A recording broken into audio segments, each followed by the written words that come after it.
Welcome back to another episode of Millionaire Mindcast. Mr. Breedwell and I are coming in hot for another Money Moves, your weekly deep dive into news, stocks, and real estate. All the things that matter that impact you on your wealth building journey. Today we're going to unpack President Trump's first 100 days in office, from securing $5.2 trillion in investments to shaking up taxes, immigration, and maybe your 401k a little bit. We'll be talking a little bit more about tariffs, and is this really fueling the economic global slowdown that many are saying in the headlines? Or is this actually generating some money and putting some opportunity back in Americans' pockets? We've got some reports coming up this week. Stock market has been wobbling with the S&P 500's worst presidential start in decades. We'll get your take on that. In a housing market where nearly half of sellers are offering concessions to buyers. Is this a buyer's market, a seller's market, or the beginning of a housing implosion? Well, let's go ahead and dive in today. Mr. Breedwell, first and foremost, how we doing, brother? Oh, we're doing excellent. Still on, surprisingly. Still on Baby Watch 2025. He will be here any day. I think probably by the time I talk to y'all next week, he will be here. And you may or may not be on the show. I will. Pending what Alex has given me the blessing, minus if she's in labor. That I can go. I can go on the show. Well, I love y'all. Yes, you do, and everybody loves you as well, or they love to hate you. Either way. 50 Cent made that song. Hated or love it. Hated or love it. First 100 days for President Trump. They have come and gone. They have been quick. They've been fast. They've been furious. They actually haven't been rough. It's been rough in the stock market.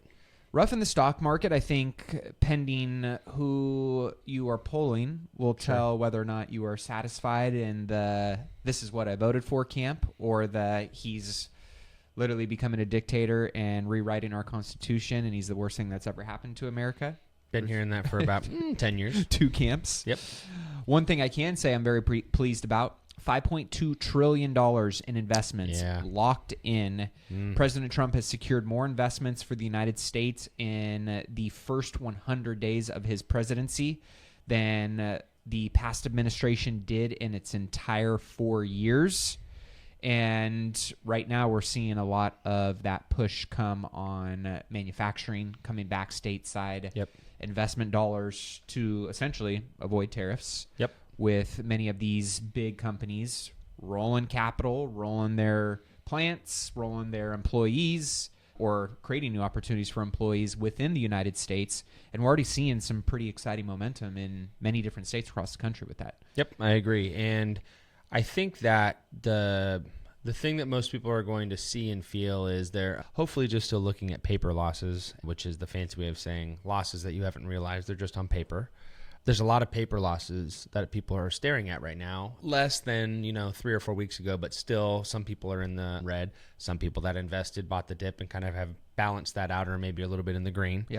Regardless, that's what people are typically going to react to most often in the short term. But if you slice the stock market out and you slice volatility, a little higher than normal, but not abnormal volatility, you take that out, it's really not that bad. We secured all that investment. We have a lot of positive policy change. We're getting rid of violent, illegal immigrants in mass order. I wouldn't call it a mass deportation, but I would say that there's hundreds of immigrants that have been committed or have committed violent crimes. Tongue twister there.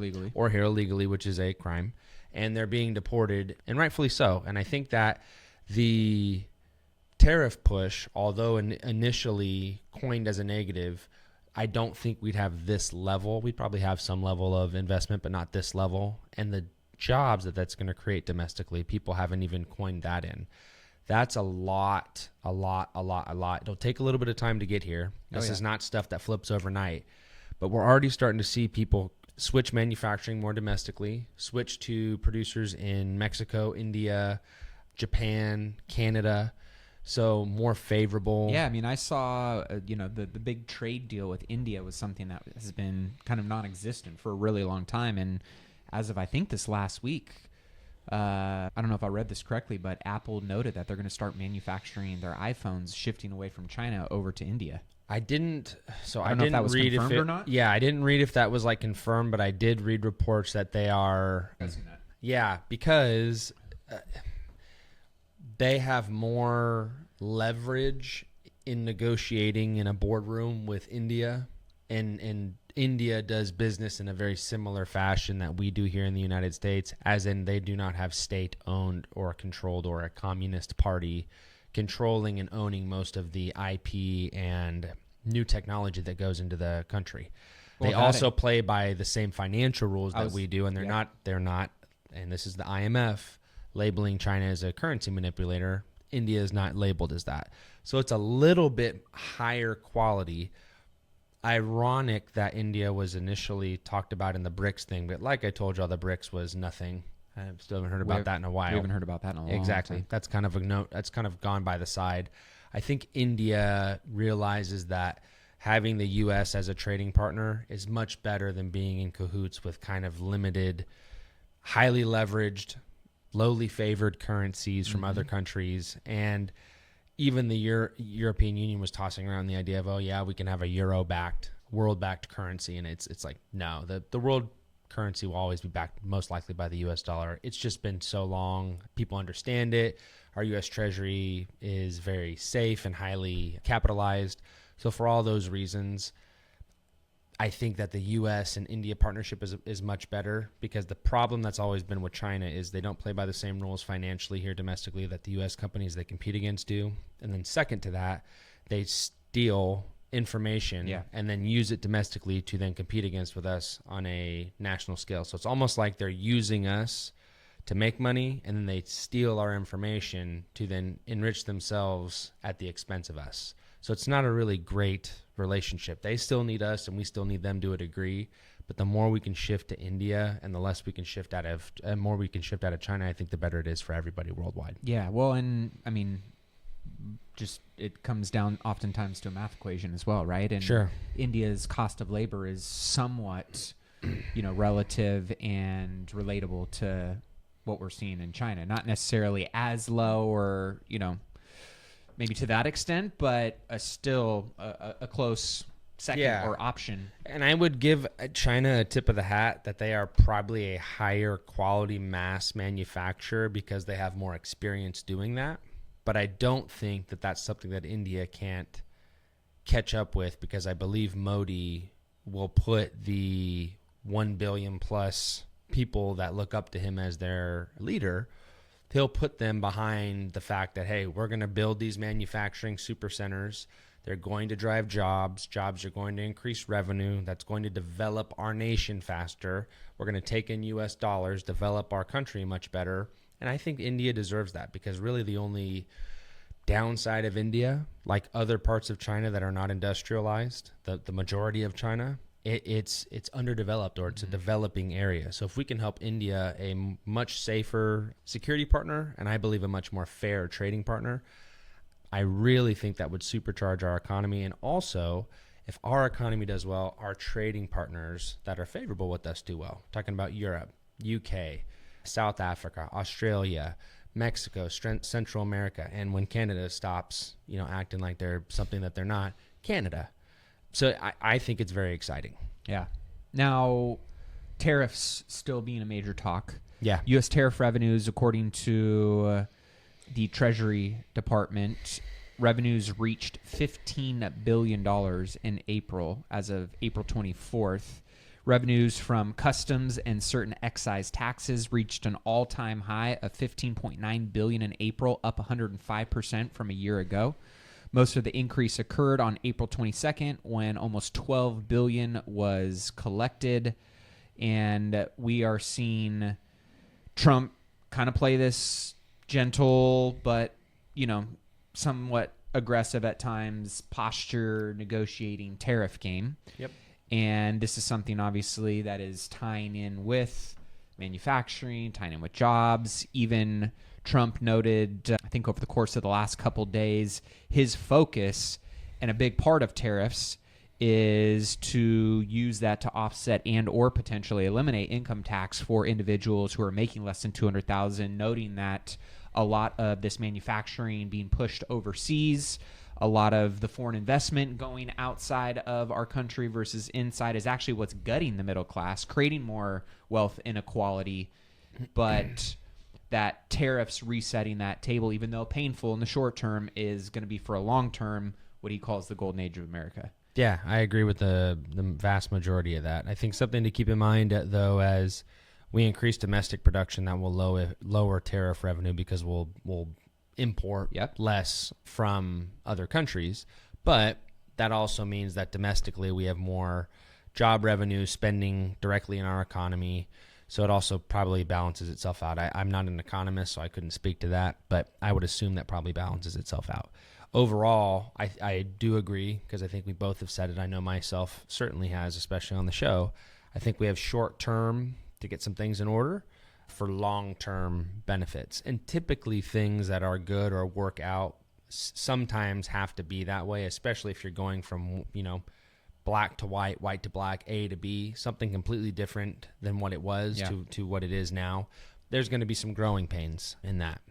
So I think that investors have been pretty good at stomaching that. The VIX is back down to the 20s, got as high as I believe in the 50s, which is still not overly crazy, but got that high. Market's almost fully recovered back what it gave up from the beginning of the year.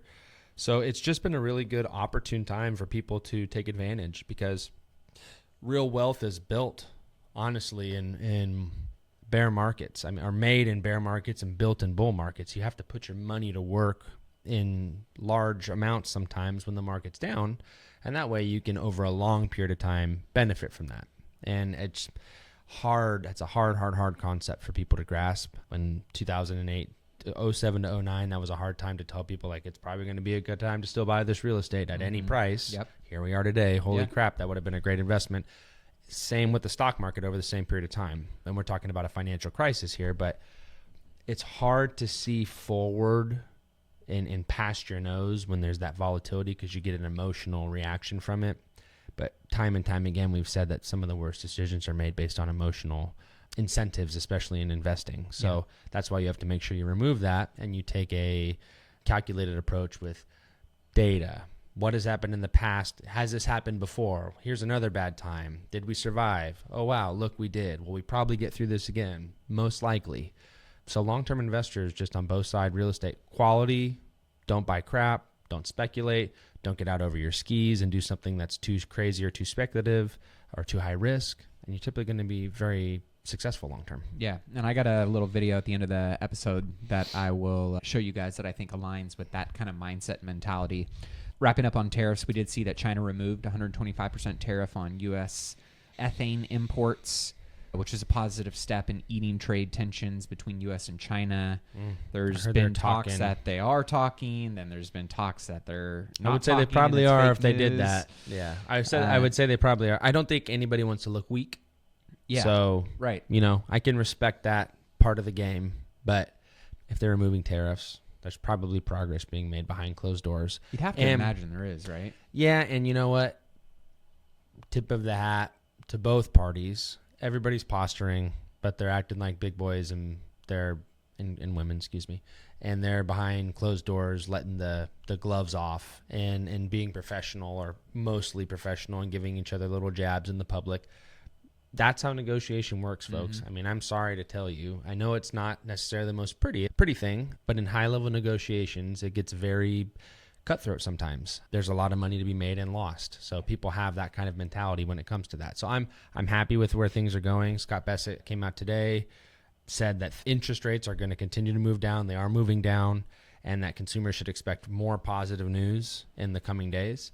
He also said yesterday that he has a ladder of escalations that he can take with China in his back pocket that he does not want to use, but he will if he has to. Again, a posturing thing that I think is okay to pull out and just remind China, hey, I'm loving how things are going, but just in case, I'm also not putting my sword's not fully in the sheath. It's going back in, but it's ready to come out just in case. I like that position. Strength through power, not posturing, and strength through negotiation, and America first.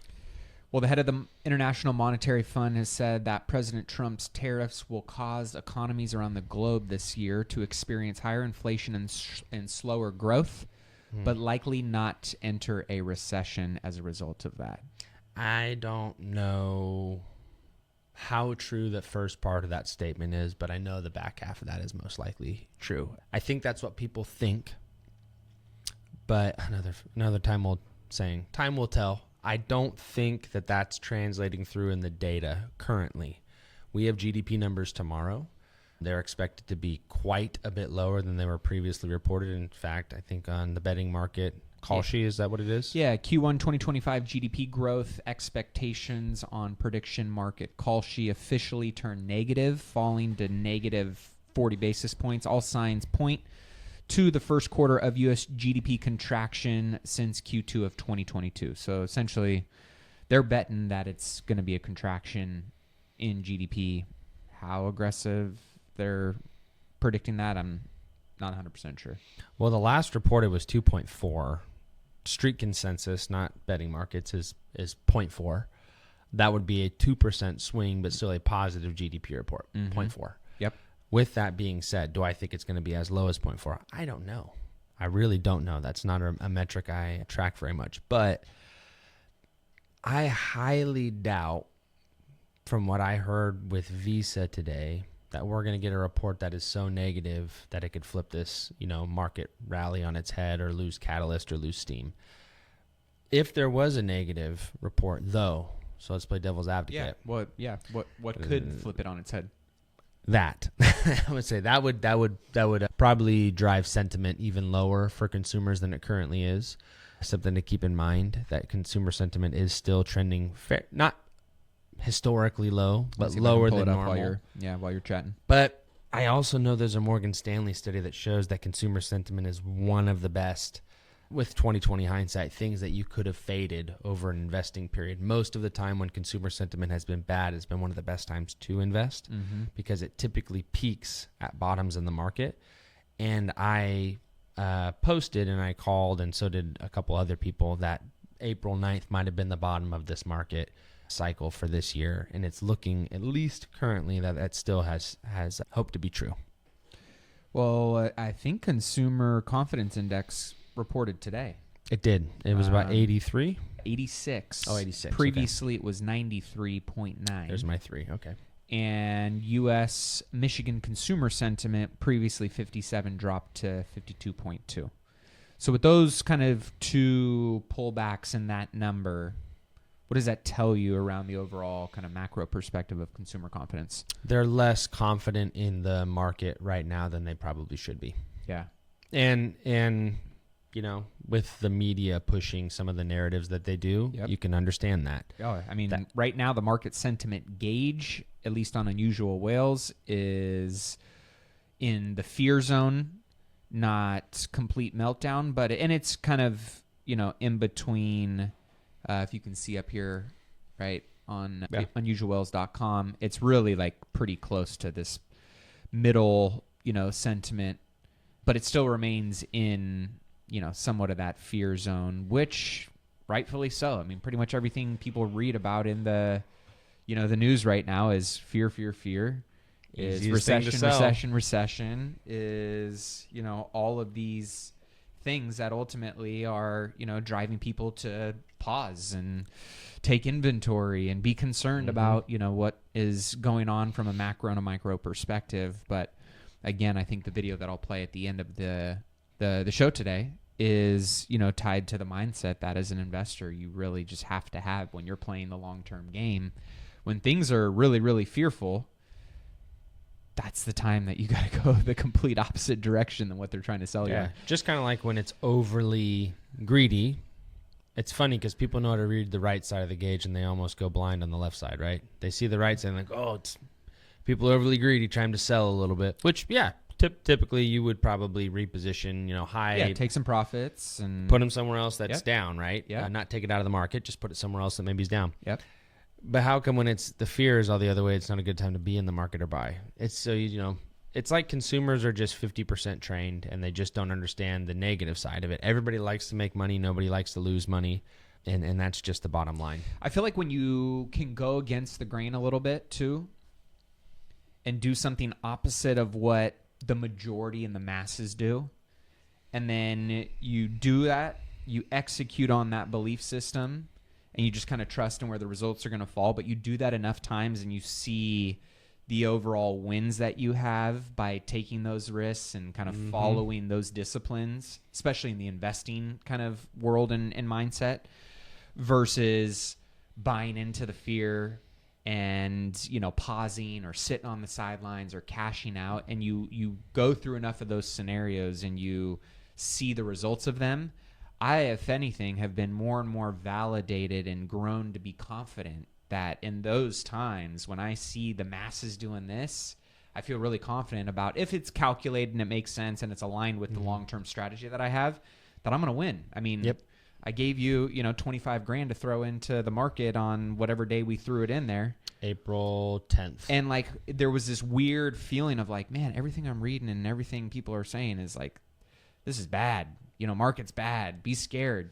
And because I've done it enough times and trust in that process, I trust in you and my counsel and all the data that we look at, it's like, no, actually, like, this is really, really good. Let's go. Yep. And as time played out, I mean, not that we ever say don't try and time the markets, but we timed the market perfectly on that. Yeah, one. and without trying to do it, which is Exactly, right. what you're supposed to do. Because I had also clients put in money the week before and the week before and the week before, and all those people still had great it just timing happened too. to be the time of when I threw it in, but I was validated and going, everybody's saying fear, market meltdown, pullback, we're headed for a recession.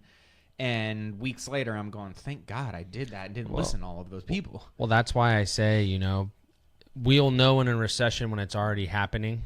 Yeah. It'll be past. It'll be like, oh, it's actually been going on for 4 months and we were wrong.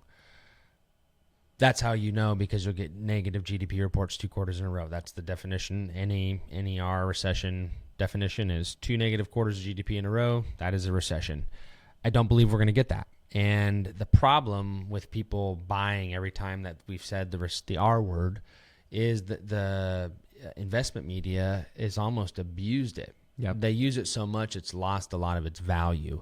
So now when you hear people say it so often, it's almost an indicator actually to the opposite side that it's not going to be that. Because what happened in 2008?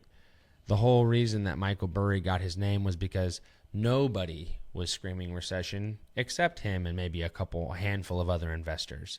But it was smack dab in his face. He could see it bright as day. Mm-hmm. Everybody found out, but it was too late. So when people are saying recession, I am not biting on that because they don't know anything Wall Street doesn't already know. And I'm not going to rely on, to your point, the crowd to lead me. That's a sheep mentality, and you more so want to be a wolf. Yep. Credit card defaults are at record levels with consumer sentiment, you know, falling, with, you know, some of the stats like this that we're seeing, right? This is higher than even the 2008 financial crisis. Yeah. There's more people, more money. More people, more money, different time. Visa just reported today opposite. And so this is even fresher data that they underestimated the strength of the U.S. consumer and actually are stating that they're fairly strong. I can't speak to why defaults would be higher than normal, minus the money supply is tighter. Mm-hmm. People might have been floating credit like they're used to, that it's not working. I have a feeling a lot of that will get sorted out with some balance transfers. And that's what a lot of people do in those situations, so they can pick up a 0% payment. And there's a ton of places doing 12 to 24 month 0% balance transfers right now. So I'm not super worried about that. That's the U.S. market is not built on credit cards. Yeah. You know what I mean? Yeah. So home equities are at an all-time high. Case-Shiller Price Index just came out today. Home prices are up 4.5% month over month, or year over year. Is it year over year? Year over year. Excuse me. Yep. I wish month over month. Year over year. So that's a positive sign for the economy, given where interest rates are. You would assume that if we had a weak real estate market, that would not produce that level of growth, nor would you see the level of builders still putting up new builds. And I agree that sellers are giving incentives, but hey, at least there's buyers to give incentives to, and they can at least jump on it. Yep. So that, to me, I'm not seeing a huge deal. And ultimately what's going to happen is those buyers that can't find a deal in I don't want to call it the used house market, but the non-new builds, they're going to go to new builds. New builders have a crap load of rate buy down power. They'll buy the rate down to get somebody in the house and move the product. And that's just what they will do. And you know that. I know that. It may cause a big selling of houses here in the next 3 to 5 years, people selling those new builds and getting into other houses, but those houses will get purchased. People will get put into those homes, and there's plenty of inventory finally now going to be hitting the market here in the next 90 days. Yeah, we had a handful of people reach out from last week's episode asking about the buyer or the seller's market conversation. And to give a little bit more detail on that, my sentiment is for sure it's a buyer's market right now. Yeah. We're in this interesting, standoff of sellers still believing their house value is here and buyers saying, I'm not willing to pay that much anymore. Obviously, rates impacting their buying power, their mortgage, every single month, and what they actually feel comfortable based on what's going on with all these extraneous factors in the economy. As of today, we saw 44.3% of U.S. home sales included a seller concession in the first quarter of 2025, which is up from 39.3% a year earlier. And this is just shy of the record high of 45.1% set in early 2023, according to Redfin. Seattle led metros with all concessions in 71.3% of sales, while New York has the lowest rate of just 5.5% offering concessions. So, one, it sounds like it's market driven. Two, supply driven, and depending on, what the demand looks like in those markets based on that supply is really, kind of determining how aggressive sellers may need to get in order to get their house sold. But what I can tell you is concessions are happening, which means that you as a buyer have some power to negotiate and posture when you're at the table trying to get a decent deal. Yeah. So I do think that right now is a great time, not just in single family, but I'm seeing this on commercial as well, where with a lot of, we're in that time frame of 2022 and we started seeing rates go up. Anything before that, people that were getting 3-year, 5-year, commercial loans. Here they come. We're right at the beginning of that party, with those resetting, and many people are, based on the income tied to those assets and what the value is based on that income and the cap rates tied to those types of properties, their value is not where it's going to need to be in order to, refinance those properties and have it make financial sense at where interest rates are at today, right? So you got people that are having to do cash calls with their investors to put more equity in the deal, to have less debt, which again is throwing all the metrics off of these investments. Some of them are just completely way upside down and they're handing keys back to the bank.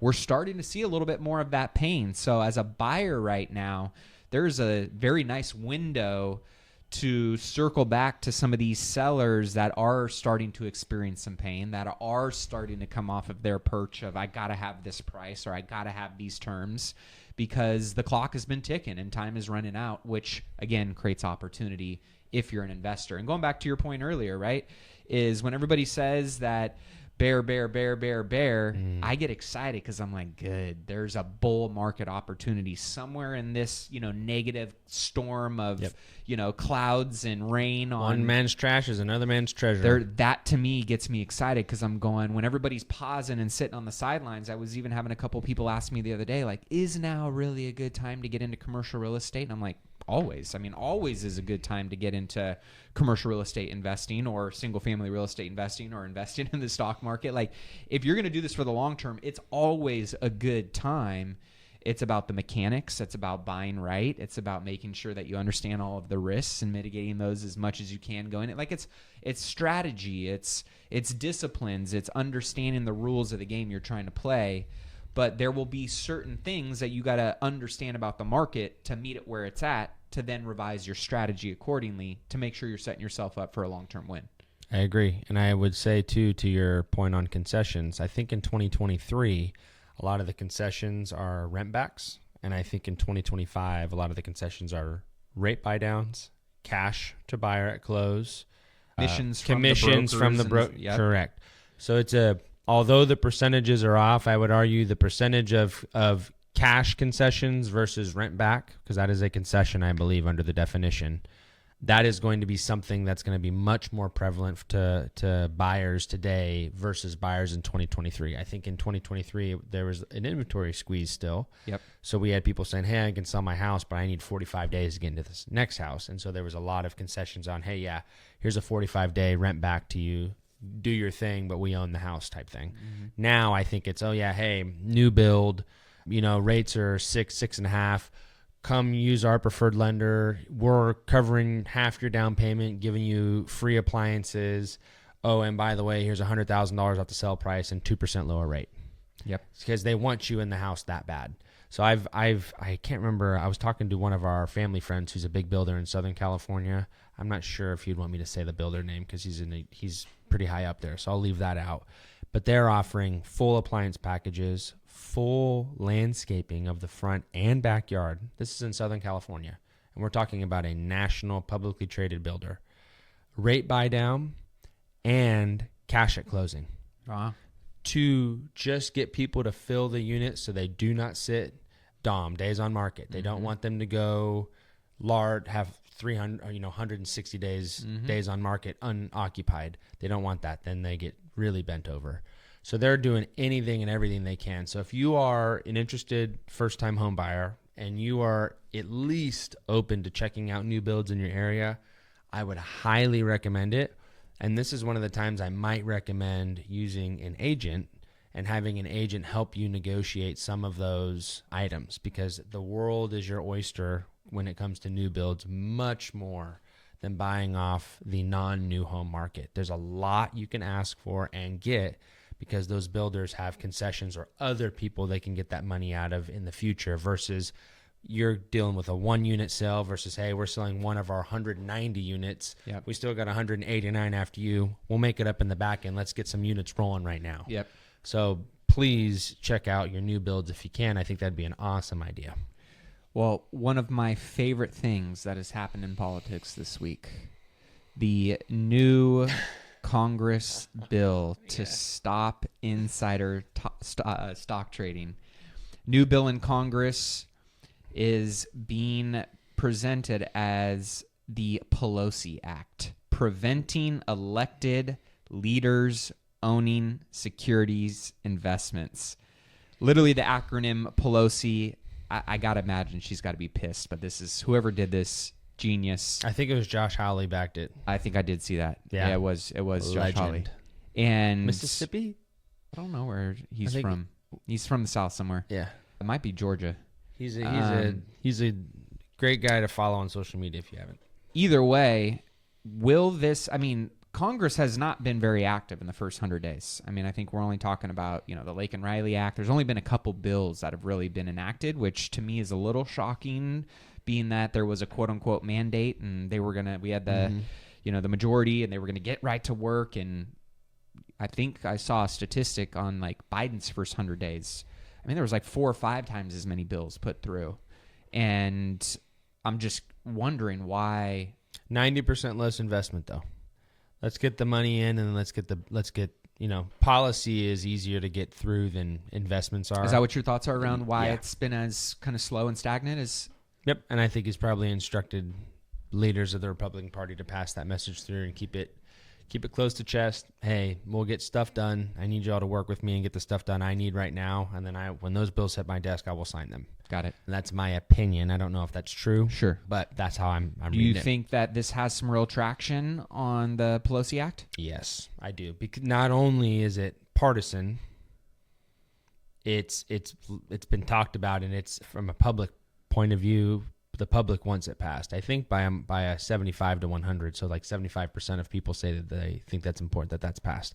I don't know why that's any level of controversy. If you're regulating any sector of the economy, market, have insider information, you should not be allowed to trade on that. That's completely, and neither should your immediate family and neither should your children. So that, in my opinion, is the sacrifice you make to have the privy of being a public servant and being a senator, congressman, whatever. But they should not benefit like Pelosi has, like Republican senators have, like other Democratic senators have, and congressmen and women have.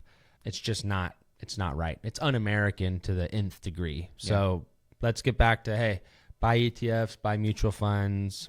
You hear something in the tech sector and you want to go buy the Qs or buy IYW or something, that's fair. Yeah. But you know what? You can't load up on calls with the company 3 months before and then make it's pretty millions obvious, of dollars. blatantly obvious at this stage. Yes, it is. On all sides, right? I mean, we see it in the blue and the red. Yes, I mean, Warren Buffett has beaten the market, but like not by a ton, and with a lot of try hard, and you have non-experienced, non-professional investors smoking it by not like 1, 2, by like 40, 50, 60%. Yeah. Yeah, it's like black and white. They're breaking the law. Yeah. You and I do that, we're in trouble. They do that, nothing happens. No big deal. So that playing field needs to be leveled.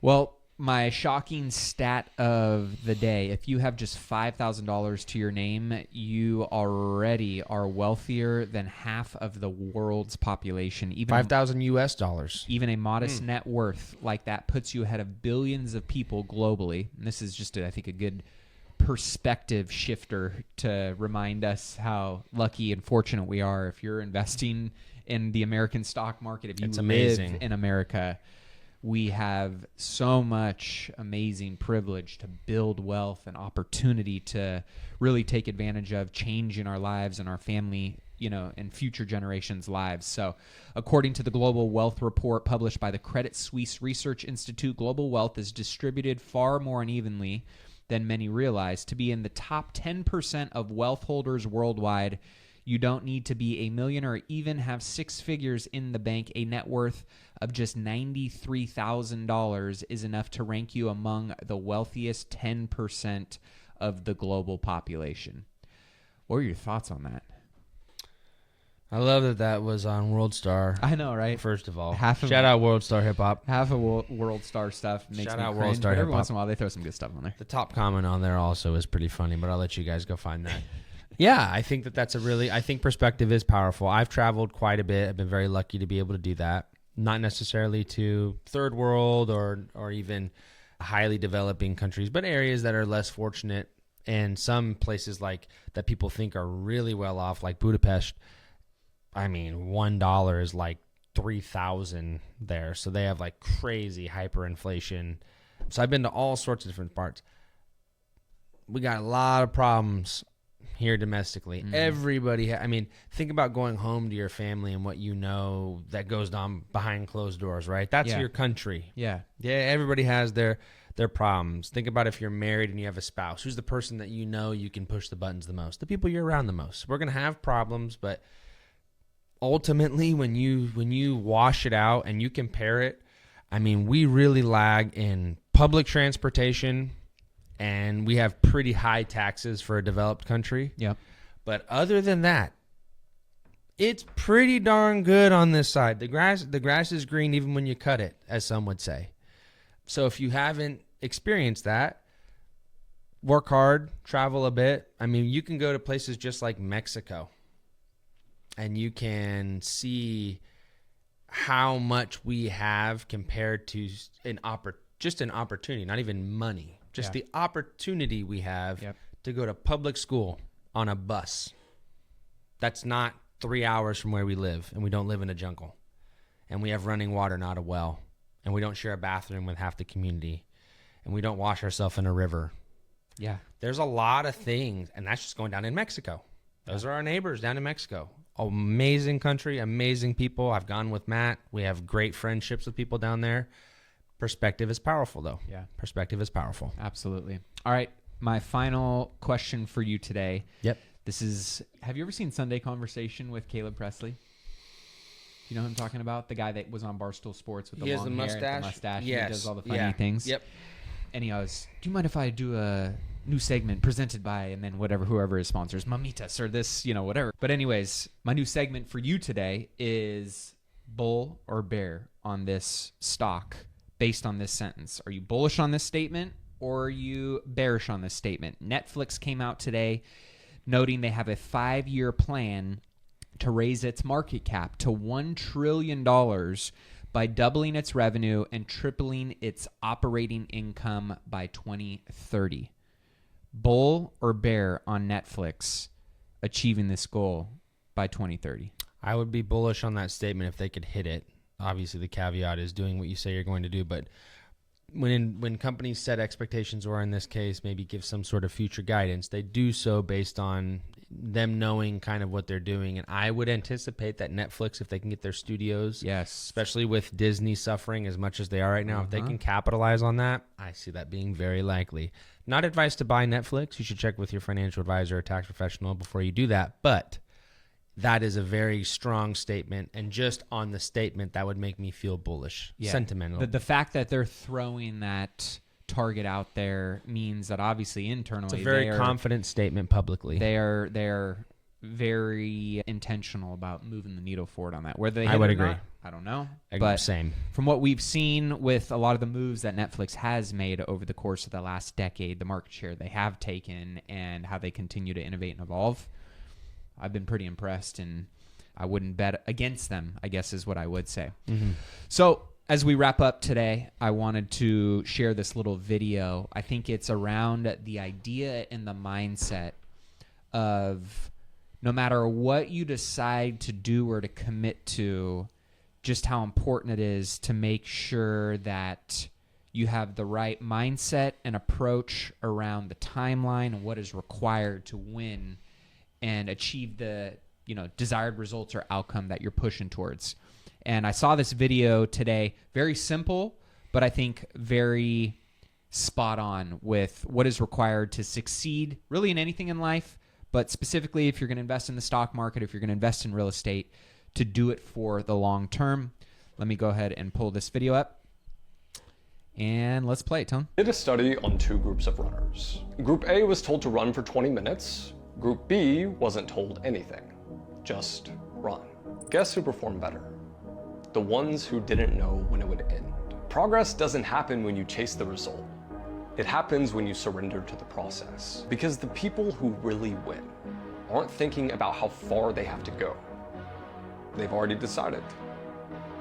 As far as it takes. So I just thought that was kind of a good idea, right? Of like, if you're like, I want to be a good investor and I want to win and I want to make money. Okay. Well, what's the horizon that you're planning on investing in, right? Mm-hmm.